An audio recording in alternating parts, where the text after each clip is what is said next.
의 문제, 네, 저희가 꾸준히 관심을 가지고 다뤄왔던 사안입니다.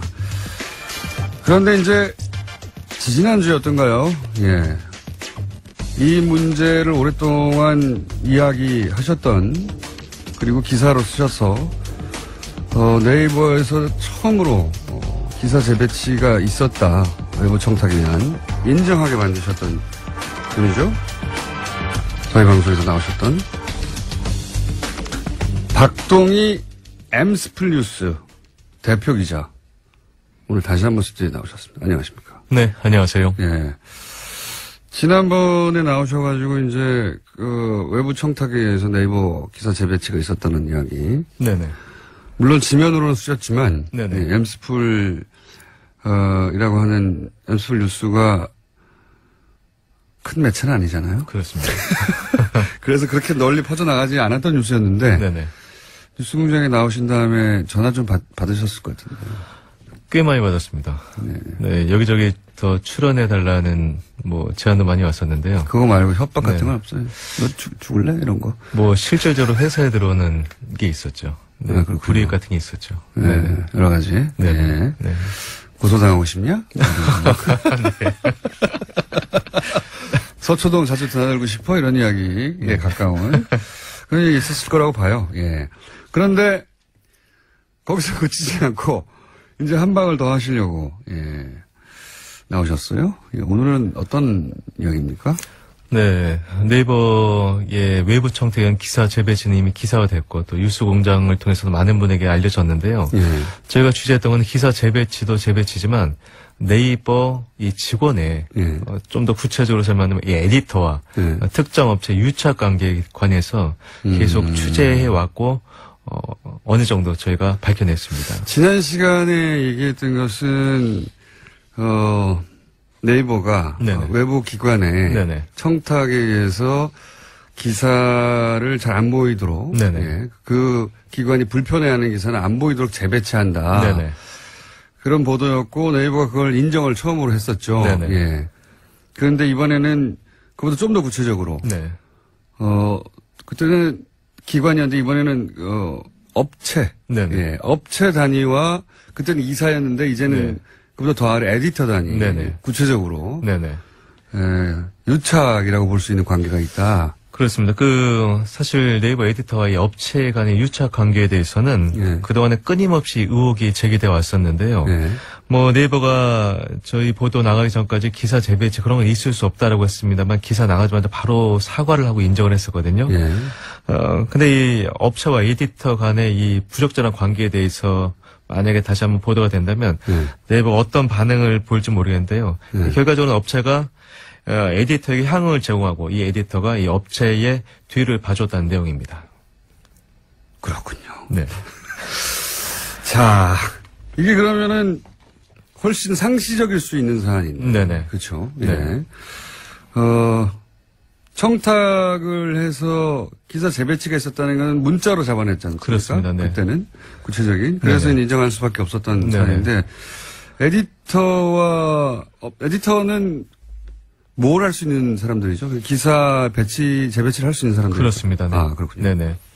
기사 재배치나 기사가 잘 보이게 안 보이게 일면에 이런 걸 할 수 있는 권한을 가진 사람들. 그렇습니다. 편집 권한을 가지고 있다고 보시면 좋을 것 같습니다. 막강한 권한을 가진 사람들인데 이 에디터와 특정 업체와 유착 관계. 네. 그게 밝혀지면 그러면 기사 노출에 대한 신뢰도, 공정성. 네네. 당연히 큰 문제가 생기는 거죠. 그렇죠. 이 기사 재배치가 어떻게 보면 언론 농단이라고 보게 된다면, 이 만약에 이 업체와 에디터 간의 관계가, 이 부적절한 관계가 사실로 드러나게 된다면, 이거는 글쎄요, 포털한 거대 권력이 언론을 떠나서 이제 본인들의 자사 이익과 직원 이익을 위해서 이 포털의 공정성을 이용한다고 봐도. 포털의 힘을 이용하는 거죠. 예. 포털은 이미 대한민국에서 가장 강력한 미디어니까요. 네네.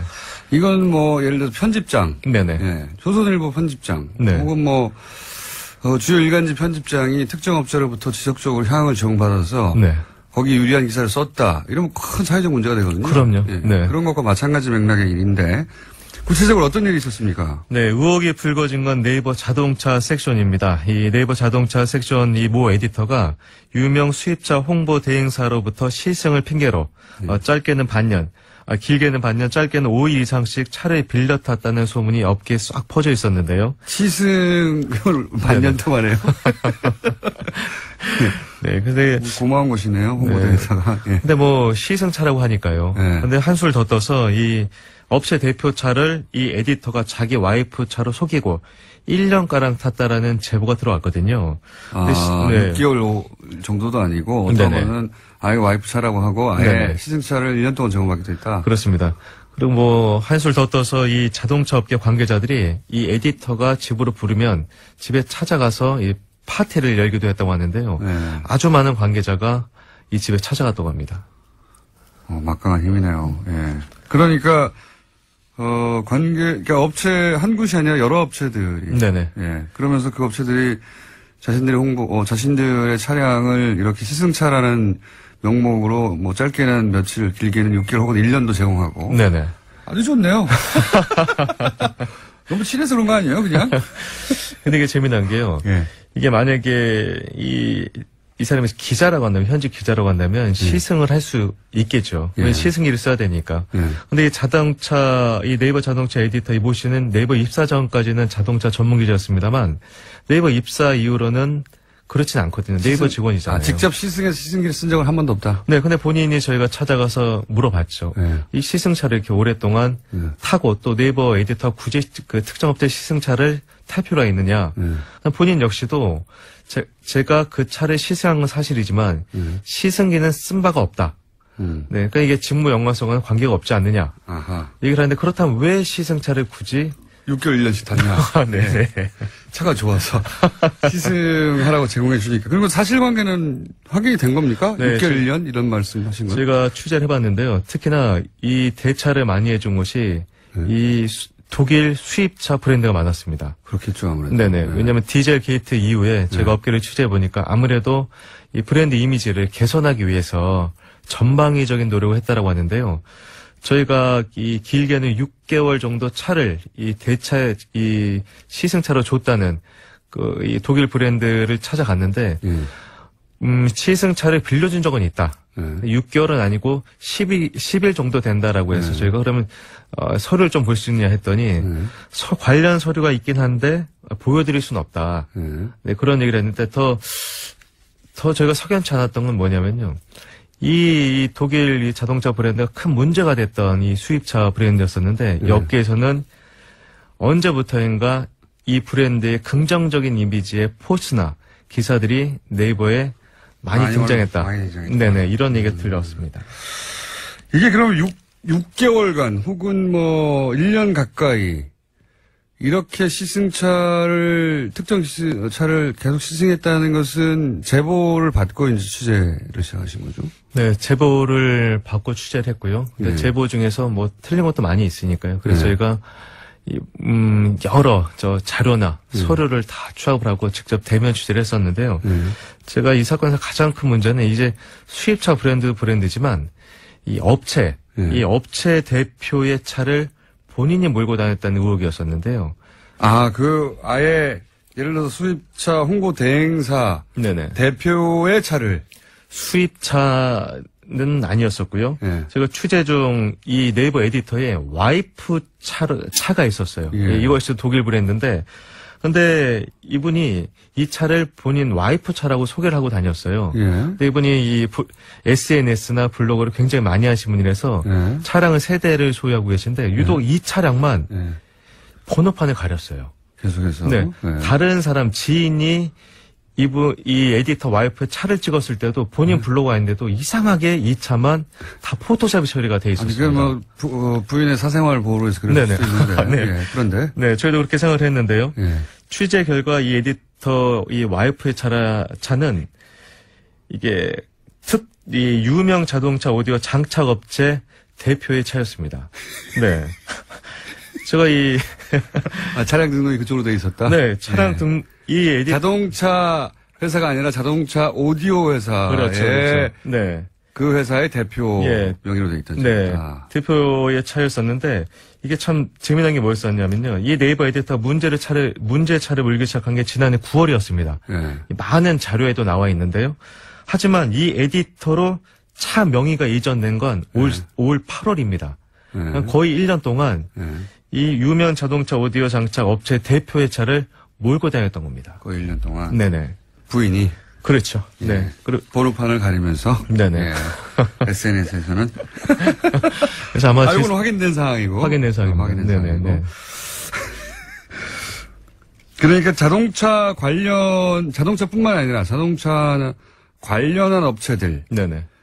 로부터, 이런 특혜, 혹은 뭐, 서비스라고 해야 되나요? 예, 이런 걸 제공받았을 개연성이 상당하네요. 예. 네. 예. 그래서 제가 이 두 분의 6개월은 확인된 건 아니죠, 아직은. 6개월은 아직까지 확인된 건 아닙니다만 예. 이 차 유명 이 자동차 오디오 장착 업체 대표의 차를 1년간. 예, 1년간 몰고 다닌 사실을 확인을 했습니다. 그거는 확인이 됐다. 네네. 예.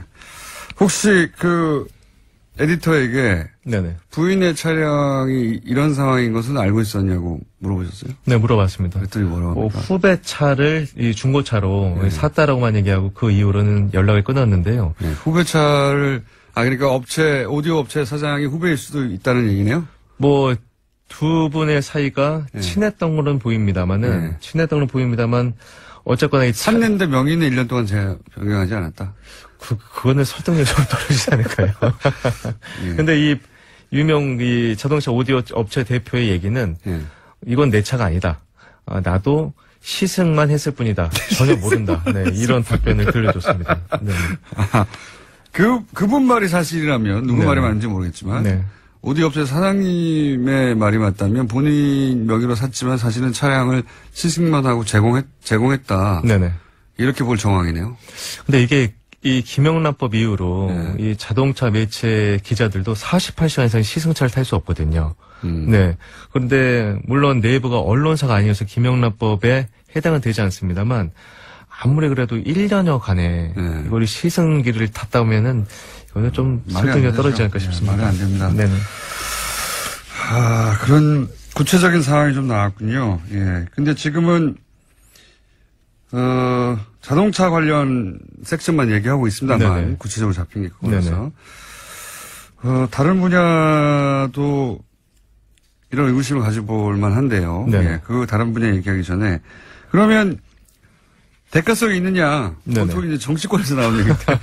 그런 얘기를 할 때 그런 업체나 혹은 그런 브랜드의 자동차들이 네이버에서 긍정적으로 혹은 자주 노출되었다는 게 확인돼야 되잖아요. 그렇습니다. 그것도 입증하기는 쉽지 않습니다. 예. 그렇습니다. 이 업체 대표가 뭐 차를 그냥 줬을 리는 없을 거고요. 예. 네. 대가가 있지 않았을까 한번 확인을 해봤습니다. 예. 저희가 취재하는 과정에 이 업체 대표가 이 포스트란 걸 작성합니다. 이 포스트가 뭐냐면 페이스북이랑 비슷하다고 보시면 되는데요. 페이스북과 비슷한. 네네. 그 페이스북과 블로그가 좀 합쳤다라고 볼 수가 있는데 네이버가 네이버만의 서비스인 거군요. 그렇습니다. 네. 네. 근데 이 업체 대표가 작성한 포스트를 네이버 자동차 섹션에 올리게 되면 사람들이 많이 볼 수 있는 곳에 이 에디터가 배치했다라는 의혹을 지금 받고 있는데요. 이 두 분 사이가 뭐 친했다 손 쳐도 네. 그건 또 상관없는 얘기죠. 그렇죠. 네네.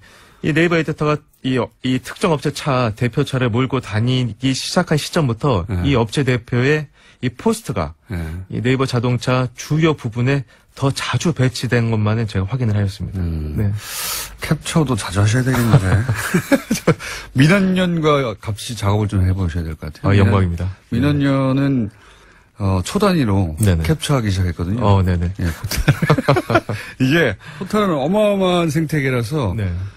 시간이 좀만 지나도 네. 어떻게 되는지 기록을 찾을 수가 없어요. 그렇습니다. 예, 그래서 네. 초 단위로 기록을 해야 됩니다. 네네. 모조리 다 캡처하는 거. 언제 무슨 일이 있을지 모르거든요. 네네. 그래서 되돌아가가지고 몇 월 며칠 날 몇 시부터 몇 시까지 무슨 일이 있었지? 네네. 캡처한 거를 확인해야 네.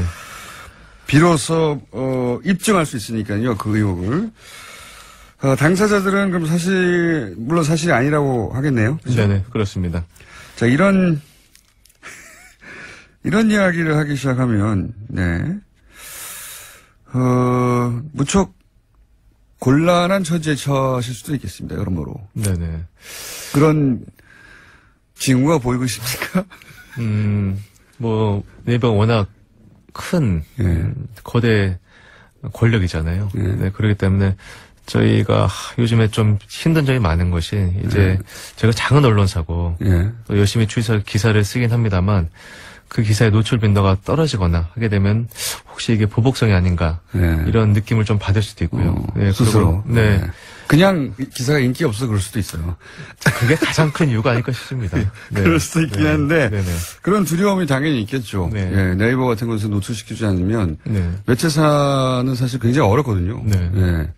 그럼에도 불구하고 이런 기사를 계속 쓰시는 이유는 그동안 들은 이야기가 너무 많기 때문입니까?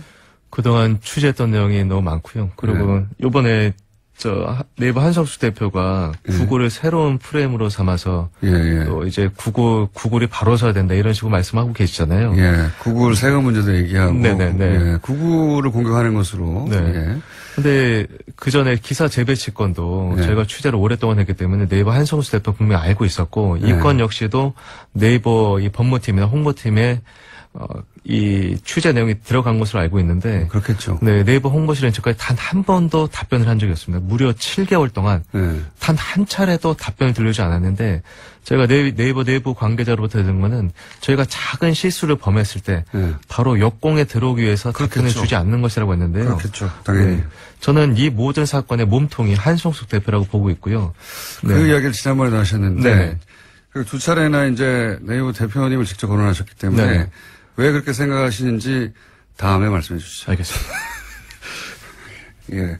아주 어려운 싸움을 시작하셨습니다. 네. 본인에게 여러모로 어려움을 안겨줄 아주 어려운 싸움을 시작하셨는데, 저희가 계속 불러드릴게요. 네, 감사합니다. 저희가 계속 불러드리겠고, 오늘은, 요 사안까지만 하겠습니다. 앞으로도 뭐 많다고 하는데, 예. 네이버의 특정 에디터가, 업체와 유착이 의심된다. 예. 그쪽으로부터 제공받은 차량을 이용한 정황이 있고 네네. 일부는 확인하였다. 네.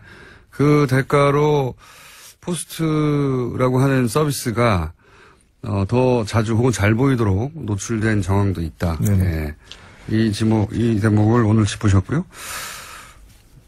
한 1, 2주마다 한 번씩 나오셔야 될 것 같기도 합니다. 네. 아, 그럼 저의 영광입니다. 네. 오늘은 여기까지만.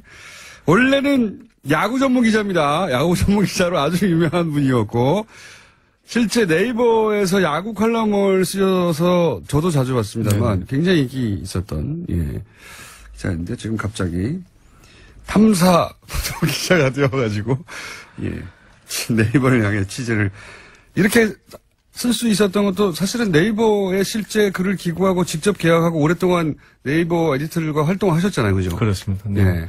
이렇게 오랫동안 일하면서 제가 느낀 것들이 많이 있었고요. 또 네이버라는 좋은 포털, 정말 좋은 직원들이 많은데요. 그분들이 다시 초심으로 돌아가서 이 공정 포털을 만들었던 마음. 그리고 라이벌인 다음 카카오만 봐도 이런 일 없거든요. 네. 없는지 아닌지는 모르겠습니다. 네네. 적어도 본인이 직접 겪은 것은 네이버에서 아니라 몇 가지 앞으로 더 문제 제기를 하실 것 같고요. 네. 어려움에 처하실 가능성이 매우 높습니다. 그럴 때마다 준법조 있는 저에게 연락을 주시고 그리고 아는 변호사도 소개해드릴 수 있고요. 네. 본인도 여러 가지로 주의하시고요. 네, 명심하겠습니다. 네. 자, 오늘은 여기까지 하겠습니다. 네, 다음 시간 예약해두고 지금까지 엠스프레 박동희 대표 기자였습니다. 감사합니다. 네, 고맙습니다. 그래서 그냥 소개 안 하고 진행하겠습니다. 3분만 있으면 되는 걸 왜 이렇게 시간을 많이 잡으셨어요? 앞에 얘기 재밌더만. 7분. 7분. 너무 길다. 7분 남았네요. 3분이면 딱 좋은데. 누군지 소개하지 않고 바로 사안으로 들어가겠습니다. 그렇죠. 양모 씨 나오셨습니다. 양모 변호사. 준법조인이세요? 근데? 밖에서 나 깜짝 놀랐네. 준법조인이에요, 제가. 깜짝 이런 또 이상한 또 소문을 지기를 가지셨나? 원래 이 재판정 오래 전화드리면. 그렇죠. 어제도 받으셨지, 참. 공직선거법 위반으로. 네. 예. 그게 벌써 5년 전, 6년 전 그러게요. 사이인데 아이도 재판하고 아, 있습니다. 깜짝 놀랐어요, 저도. 예. 사건문을 잊어먹었는데, 근데. 잠깐. 자, 오늘 무슨 사건입니까? 오늘 이화여대 학사비리 관련해서 최순실 씨 어제 재판 또 항소심 결론이 나왔거든요. 네. 뭐 결론은 똑같아요.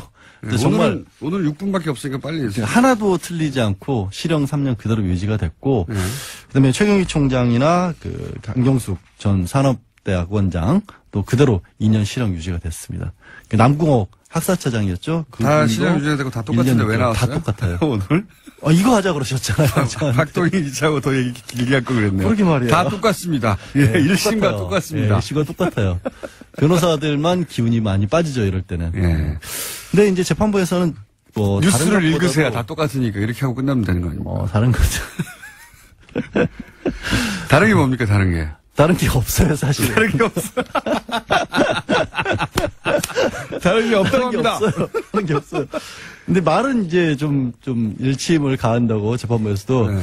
부모로서 이제 자녀에게 원칙과 규칙이 아니라 강자의 논리와 승자의 수사를 배우겠다라는 네. 좀 나름 멋진 말을 하셨고요. 예. 교수들한테도 왜 교수들이 제자들에게는 정의를 얘기하면서 스스로는 부정과 편법을 저질렀느냐 라면서 질타를 했는데 의미를 굳이 찾자면 3년 실형이 사실상 확정이 된 거죠. 대법원 가서 바뀔 그렇죠. 가능성이 별로 없기 때문에. 거의 없죠, 이제.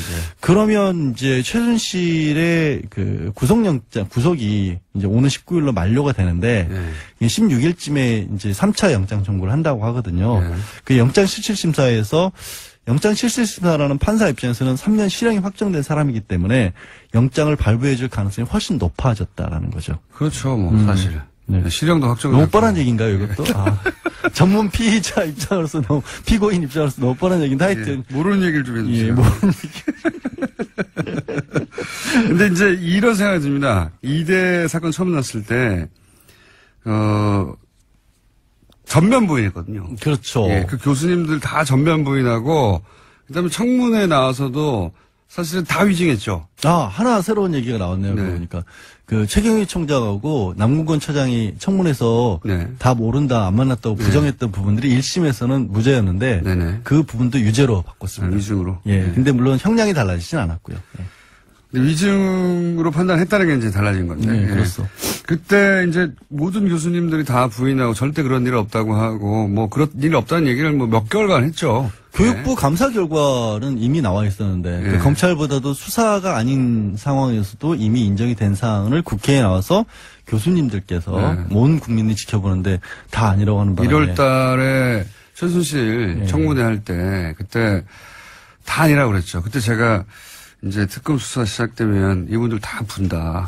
그때 우리도 경고를 했었잖아요. 이렇게 네. 특검하고 교육부하고 많이 다르다. 학교에 사실은 일대로 하다간 큰일 난다. 치료실 들어가시면 다 이때 사실 교수님들 이런 게 있거든요. 본인들이 항상 학생들이나 누군가를 대상으로 가르치고 본인들이 가르치는 것에 대해서 이제 반론을 제기받는 경우가 드물고. 그때 제가 네. 그런 얘기 들었었죠.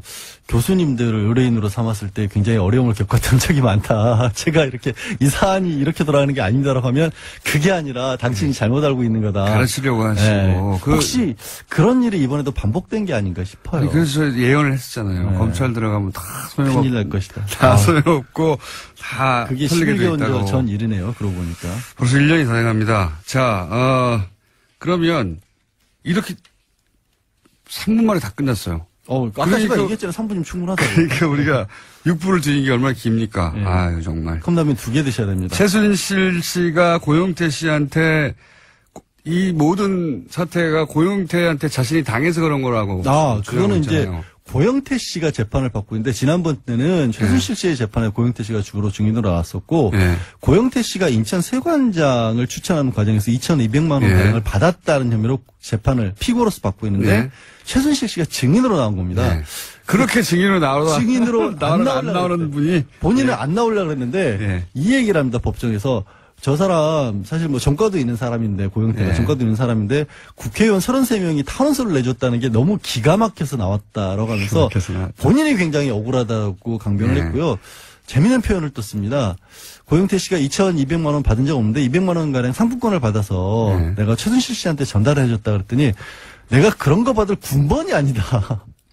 최순실은 다녀왔는데. 액수에 많고 적음을 따지지 않더라고요, 보니까. 아니, 근데 본인은 얘기를 한 거죠. 200만 원 정도 내가 받을 사람이 아니다. 200만 원이라고 뿌리칠 사람이 아닌 거죠. 그런 거였나요? 그러니까 본인은 그렇게 얘기했어요. 주는 거는 다 받는 분인 것 같던데. 그리고 나와서 이제 국정농단 관련해서 계속해서 반복하고 있는 주장이긴 합니다만, 이 고영태한테 나도 당한 사람이다. 그러니까요. 예. 그러니까 이 변호사가 프레임으로 계속 밀고 나가고 증인 있어. 신문을 하는 과정에서 국정농단이라는 얘기를 꺼내자마자 버럭하면서 그 단어 쓰지도 말라. 고영태가 기획한 것에 일부 검사들과 언론사가 속아 넘어갔어. 내지는 합작을 해서 우리를 이렇게 공경에 처하게 만들었다라는 거죠. 고영태 씨가 그러니까 대통령도 움직이고 장관도 그렇죠. 움직이고 다 한 거죠, 다. 혹시 고영태 씨한테 뭐 이렇게 넘어간 거예요? 저는 고영태 씨가 개인적으로 이 펜싱하는 후배라서 좀 간접적으로 알거든요. 펜싱은 본인이 펜싱도 합니까? 저 펜싱 선수 출신이에요, 저도. 아니, 초등학교 때. 아니, 대학교 때까지. 진짜로? 서울시 아마추어 선수였어요. 아마추어, 네. 취미 활동 같은 거 얘기하지 말고. 취미 활동 선수라니까. 왜 이래요? 이 프레임으로 최순실과 일관되게 밀고 나가잖아요, 최순실 씨가. 이게 0.1%라도 재판부에 의해 받아들일 가능성이 있습니까? 재판부는 받아들일 생각을 아예 없고요. 예. 이거 정치적인 얘기인 거죠. 근데 하나를 말씀드려야겠다. 아까 최순실 3년 받은 게 예. 이게 좀 이상한 상황인 게 이거를 사건을 병합해서 심리를 하지는 않고 이게 내용이 워낙 다르니까 학사비리는 학사비리대로 따로 예. 그다음에 뇌물이라든가 직권남용 부분은 따로 재판부에서 재판하고 있잖아요. 예. 이렇게 될 경우에는 나중에 판사님들이 판결할 때 굉장히 힘들어하십니다. 그러니까 다 같이 모아서 재판을 하면 다 뭉뚱그려서 몇 년이라고 선고를 해야 되는데 따로따로이다 보니까 이걸 그냥 내버려두고 합산을 시킬까? 양지열 변호사였습니다. 저였어요.